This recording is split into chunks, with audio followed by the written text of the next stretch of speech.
আপনারা জানেন এই সময়কালের মধ্যে কেন্দ্রীয় সরকার শ্রম কোড আইন, ভারতবর্ষে যে শ্রম কোড ছিল সেই শ্রম কোড বাতিল করে শ্রমিকদের স্বার্থ বিরোধী কতগুলো আইন নিয়ে আসার চেষ্টা করছে, যার ফলে যে শ্রমিক 8 ঘন্টা কাজ করবে, 8 ঘন্টা বিনোদন করবে, 8 ঘন্টা ঘুমাবে, সেই অধিকার তারা কেড়ে নিতে চাইছে আজকে মালিক পক্ষ সরকারের তত্ত্বাবধানে। আগামী দিনে দেশের শ্রমিকদেরকে কাজে কোনো নিরাপত্তা বা নিশ্চয়তা থাকবে না। যে কোনো সময় কলকারখানা থেকে শ্রমিকদের ছাঁটাই হয়ে যেতে পারে।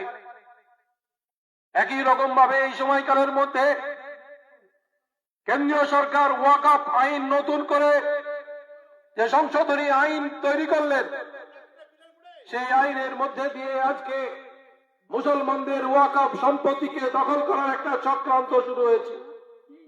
আপনারা ইতিমধ্যে জেনেছেন ওয়াকফ আইনের মধ্যে দিয়ে যে গোরস্থান বা কবরস্থান, মসজিদ, খানকা, দরগা, যে জায়গাগুলো ছিল মুসলমানদের আল্লাহর উদ্দেশ্যে দান করা যে সম্পত্তি, সেই সম্পদকে কেড়ে নিতে চাইছে কেন্দ্রের সরকার। আর এই সরকারকে সাহায্য করছে পশ্চিমবঙ্গের তৃণমূল কংগ্রেস। কেন তৃণমূল কংগ্রেস সাহায্য করছে?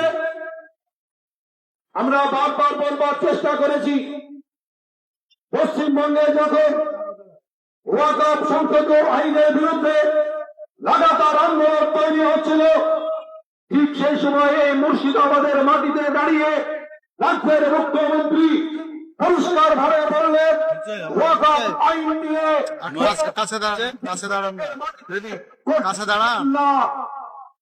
পশ্চিমবঙ্গের মাটিতে যদি আন্দোলন করতে হয় তাহলে তার থেকে খারাপ কেউ হবেন না।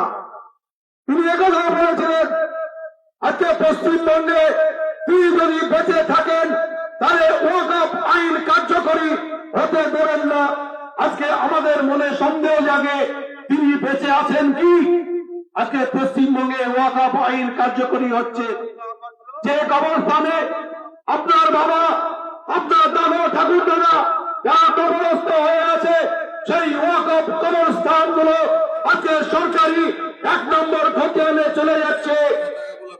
আজকে যদি আপনি এর বিরুদ্ধে রুখে না দাঁড়ান, তাহলে আপনার পরিবারের কাউকে কবর দিতে গেলে ওই সরকারের অনুমতি নিয়ে আপনাকে কবরস্থানে কবর দিতে হবে। আজকে কেন্দ্রের সরকার এবং রাজ্যের সরকার যৌথভাবে এই ষড়যন্ত্র এবং চক্রান্তের মধ্যে দিয়ে মুসলমানদের ওয়াকফ সম্পত্তিকে দখল করতে চাইছে। আমরা বলতে চাইছি, এই ওয়াকফ সংশোধন আইনের বিরুদ্ধে মানুষকে রুখে দাঁড়াতে হবে। আমরা পশ্চিমবঙ্গে একটা সরকার তৈরি করেছিলাম 2011 সালে। তারা মা মাটি মানুষের সরকার বলে নিজেদের দাবি করে, কিন্তু আজকে 2026 সালের এই জানুয়ারি মাসে দাঁড়িয়ে আমরা ভালোভাবে লক্ষ্য করছি এই সরকারটা চলছে একদিকে হিন্দু আর একদিকে মুসলমান, এই দুটো সাম্প্রদায়িক বিভাজনের রাজনীতি করার সরকার। পশ্চিমবঙ্গের মানুষের প্রত্যেক দিনের যে চাহিদা,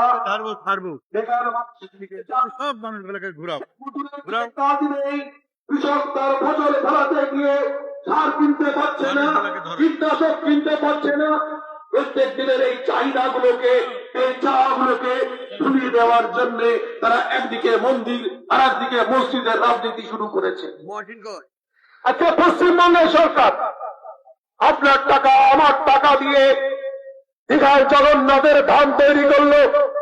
ভারতের সংবিধানের কোন পাতায় লেখা আছে একটা সরকার ধর্মের জন্য অর্থ খরচ করতে পারে? আমরা লক্ষ্য করলাম এই সরকার, এই তৃণমূলের সরকার পশ্চিমবঙ্গে কায়েম হওয়ার পরে আমরা লক্ষ্য করলাম যে মানুষের পয়সা দিয়ে স্কুল কলেজ তৈরির কোন চাহিদা তারা মেটাতে চাইছে না। স্বাস্থ্য ক্ষেত্রে অব্যবস্থা, সেই অব্যবস্থা দূর করতে চাইছে না। চাকরির ব্যবস্থা নেই, শিল্পের ব্যবস্থা নেই, কর্মসংস্থানের ব্যবস্থা নেই। আর আপনার আমার টাকা দিয়ে মন্দির তৈরি করছে।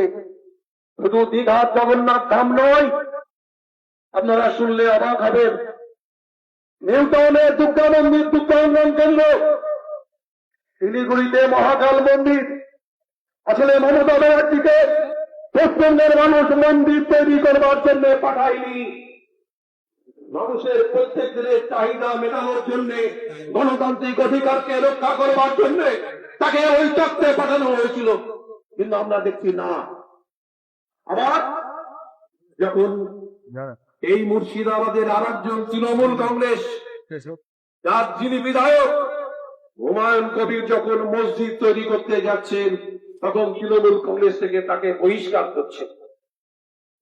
কেউ মন্দির মসজিদ ব্যক্তিগত উদ্যোগে করতে পারে, তাতে অসুবিধা, কিন্তু সরকার যখন মন্দির মসজিদ করছে সেখানে কোনো অসুবিধা নেই।